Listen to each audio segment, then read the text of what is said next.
پہلی بات تو یہ جان لیجئے کہ یہ بدترین شرک ہے، بریاں ترین شرک ہے، گھناؤنا ترین شرک ہے، اور اس پر اللہ تعالیٰ کا غضب بہت بھڑکتا ہے۔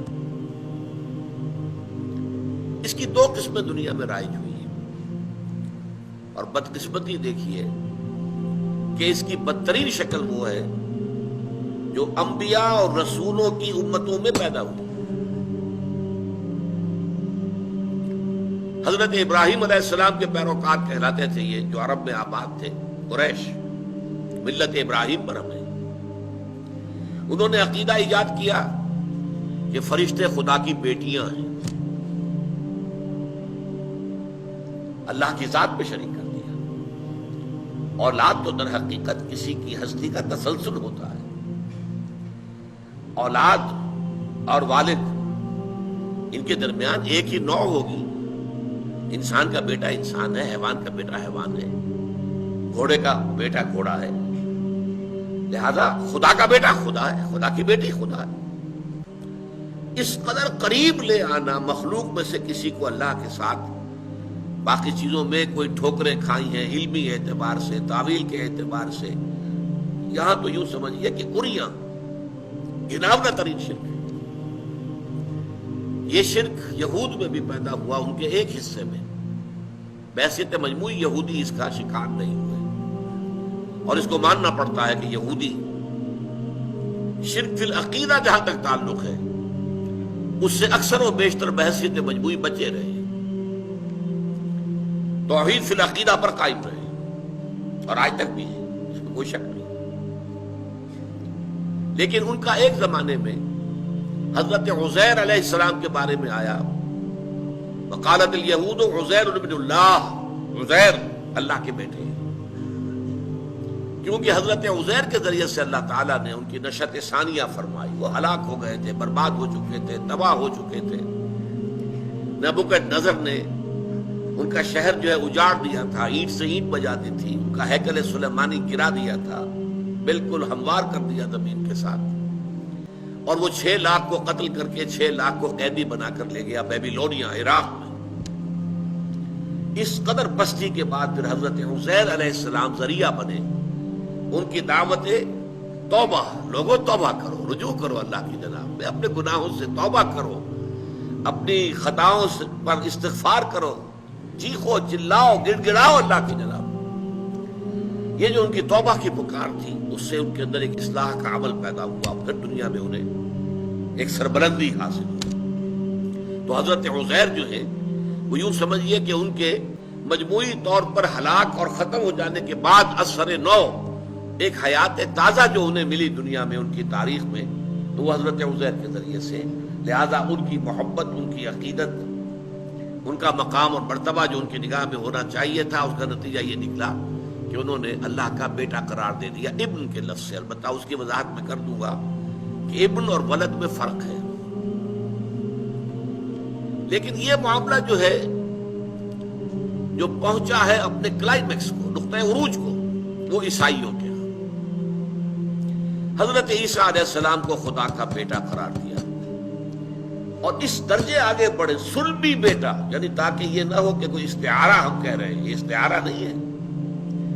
استعارتاً تو ہم سبھی اللہ کے بیٹے ہیں، اللہ ہم سب کا باپ ہے، جیسا اللہ تعالیٰ جو ہے بائبل میں بھی آتا، حضرت مسیح کہتے ہیں میرا اور تمہارا آسمانی باپ، جیسے باپ جو ہے اولاد کی پرورش کرتا ہے، ایسے اللہ پالتا ہے تمہیں۔ تو ایک مشابہت ہے باپ میں اور اللہ، اس کی ربوبیت، لیکن وہ مشترک لفظ ہو، میرا اور تمہارا آسمانی باپ۔ لیکن انہوں نے وہ حضرت مسیح علیہ السلام کو خاص صلبی بیٹا قرار دیا، ولد، اولاد، اصل اولاد، صلبی بیٹا۔ یہ جو بدترین شرک ہے، دیکھیے اس کا توڑ کرنے کے لیے قرآن مجید میں سب سے نمایاں تو وہ چھوٹی سی سورت، سورہ اخلاص، اور وہ ثلث سے قرآن کے مساوی قرار دی حضور نے، تہائی قرآن کے برابر ہے اپنے مرتبے اور اپنے مقام کے اعتبار سے۔ قل هو اللہ احد اللہ الصمد لم یلد ولم یولد ولم یکن لہ کفوا احد۔ کہہ دو وہ اللہ اکیلا ہے، تنہا ہے، تمام کائنات کا سہارا ہے، نہ اس نے کسی کو جنا نہ وہ جنا گیا، اور کوئی اس کا کفو نہیں ہے، ہم پلہ ہم سر برابر۔ کفو کا لفظ اردو میں بھی مستعمل ہے، برابری والے۔ تو چونکہ اولاد جو ہے وہ تو آپ کو معلوم ہے کہ پنجابی میں ایک لفظ استعمال ہوتا ہے شریکہ، یہ چچا تائی کے بیٹے جو ہے یہ شریکہ ہوا نا ان کا۔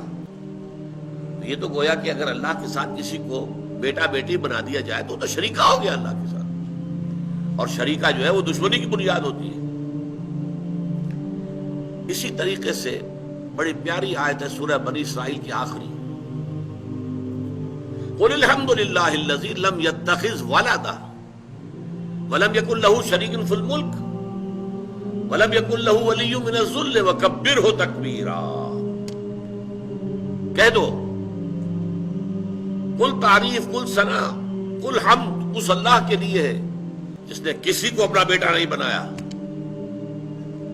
اور نہ ہی اس کا کوئی شریک ہے بادشاہت میں، نہ ہی اس کا کوئی دوست ہے کسی کمزوری کی وجہ سے، اور تکبیر کرو اس کی جیسا کہ اس کی تکبیر کا حق ہے۔ اسی طرح سورہ کہف کے شروع میں فرمایا جس پر جو غضب آیا ہے، وَيُنذِرَ الَّذِينَ قَالُوا اتَّخَذَ اللَّهُ وَلَدًا مَا لَهُم بِهِ مِنْ عِلْمٍ وَلَا لِآبَائِهِمْ كَبُرَتْ كَلِمَةً تَخْرُجُ مِنْ أَفْوَاهِهِمْ إِنْ يَقُولُونَ إِلَّا كَذِبًا۔ یہ قرآن ہم نے محمد پر اس لیے نازل کیا کہ وہ خبردار کر دیں ان لوگوں کو جنہوں نے یہ کہا ہے کہ اللہ نے کسی کو اپنا بیٹا بنایا۔ ان کے پاس اس ضمن میں کوئی علم نہیں ہے، یہ ٹامکٹوئیاں مار رہے ہیں، ان کے من گھڑت خیالات ہیں، اور جتنی بڑی بات ان کے منہ سے نکل رہی ہے اللہ کے جناب نے گستاخی کی، کبرت کلمۃ تخرج من افواہہم، بہت بڑی گستاخی والی بات ہے جو ان کے منہ سے نکل رہی ہے۔ ان یقولون الا کذبا، اور وہ کچھ نہیں کہہ رہے مگر جھوٹ۔ فلعلک باخع نفسک علی آثارہم ان لم یؤمنوا بہذا الحدیث اسفا۔ تو اے نبی شاید کہ آپ ان کے انجام اور ان کے بعد میں جو حالات آنے والے ہیں اس پر صدمے سے اپنے آپ کو ہلاک کر لیں اگر وہ یہ اس قرآن پر ایمان نہ لائے اور اس اپنی شرک سے باز نہ آئے۔ اس ضمن میں جو ضربہ سلام ہے قرآن مجید کا، ہر موضوع پر قرآن مجید کی ایک چوٹی کسی جگہ پر وہ مضمون جو ہے وہ اپنی انتہائی بلندی پر آ جاتا ہے، انتہائی بلندی پر۔ وہ ضربہ سلام جو ہے وہ سورہ مریم میں ہے، سورہ کاف کے فوراً بعد سورہ مریم ہے۔ وقالوا اتخذ الرحمن ولدا، انہوں نے کہا کہ رحمان نے کسی کو بیٹا بنایا۔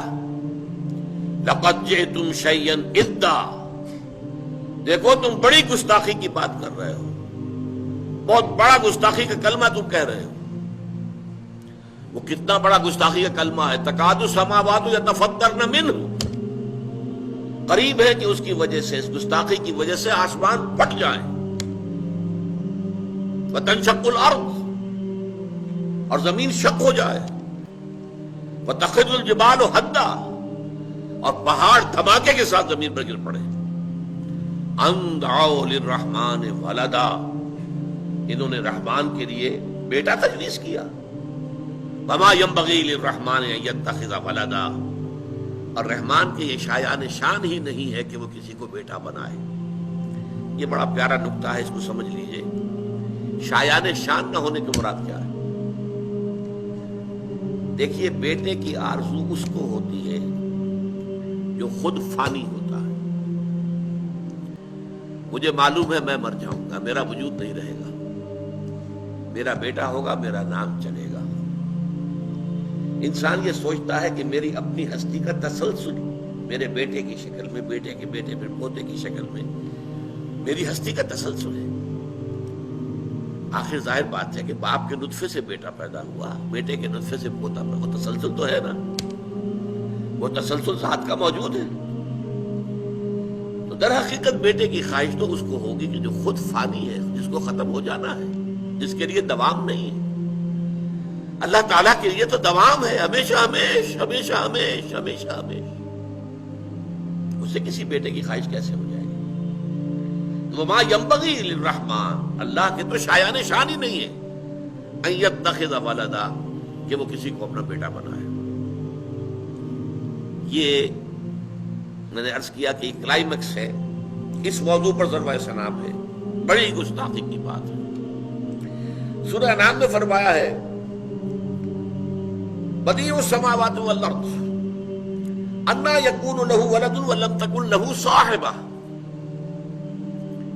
بدیع وہ ہستی کہ جس کا کوئی آغاز نہیں ہے، ہمیشہ سے ہمیشہ سے ہمیشہ سے، جس کا مثل کوئی نہیں ہے، آسمانوں اور زمین کا بدیع ہے، یونیک۔ انا یکون له ولد، اس کی اولاد کیسے ہو جائے گی؟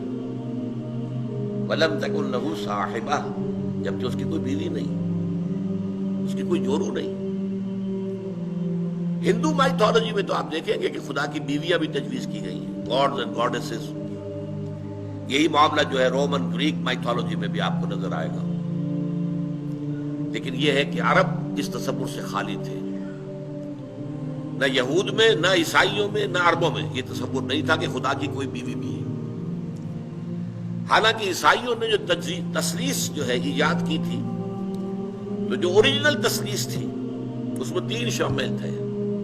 گاڈ ایز فادر، وہ تو اللہ ہو گیا، گاڈ ایز سن، وہ مسیح ہو گئے، جیسس، گاڈ ایز مدر، حضرت مریم، لیکن انہیں گاڈ ایز وائف نہیں کہا ہے، اللہ کی بیوی انہوں نے قرار دیا۔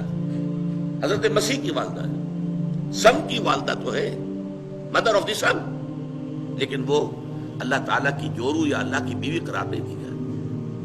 بعد میں انہوں نے اس میں ترمیم کی ہے، اب حضرت مریم کو تثلیث میں سے نکال دیا گیا۔ قرآن مجید میں ذکر ہے، اس لیے کہ جب قرآن نازل ہوا اس وقت جو ہے وہ تثلیث کے اندر یہ چیز شامل تھی۔ اب تو ان کی تثلیث کیا ہے؟ خدا، God as Father, God as Son, Jesus, and number 3 the Holy Ghost، روح القدس، حضرت جبرائیل، وہ گویا کہ اقنوم سادس کی حیثیت سے اس تثلیث میں شریک ہے۔ بہرحال قرآن مجید نے کہا بدیع السماوات والارض انا یکون له ولد ولم تکن له صاحبہ، تم نے بیٹا بیٹی تو قرار دے دیا، اے ابراہیم کے ماننے والوں، اے موسیٰ کے ماننے والوں، اے عیسیٰ کے ماننے والوں۔ کسی نے اللہ کے لیے بیٹیاں تصنیف کر دی، کسی نے بیٹے تصنیف کر دیے، لیکن یہ تو تم بھی مانتے ہو کہ کوئی اس کی بیوی نہیں ہے، تو بیوی نہیں ہے تو اولاد کیسے ہو جائے گی؟